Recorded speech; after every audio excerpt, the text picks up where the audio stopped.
We're going to run a cleanup operation on our Cloudian HyperStore cluster. If we are unfamiliar with this or any other command, open the help files from the relevant screen in the CMC to be directed to the correct help section. We run cleanup when we want to identify and delete garbage data that no longer belongs to a node.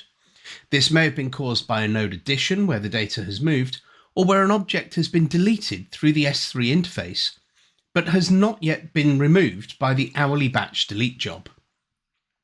In this case, we need to remove data from a deleted storage policy. As the CMC does not support this option, we must use the command line.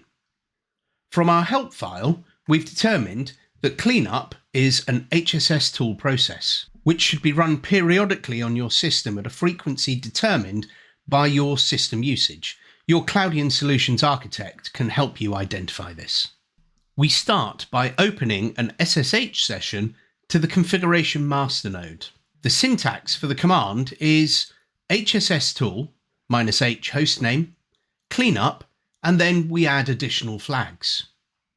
We want to log the details of deleted objects and confirm whether chunks exist in the correct location before deleting them. So we need to have the -l flag and the -c flag set to true, respectively. We want to clean both replication and erasure coding data, so need the -a flag.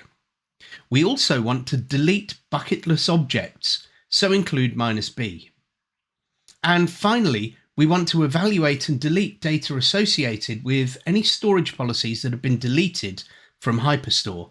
So finish the command with -policy. It's important to note that the cluster I'm using is in a test lab, and the time taken for cleanup to complete will take much longer in a real-world scenario.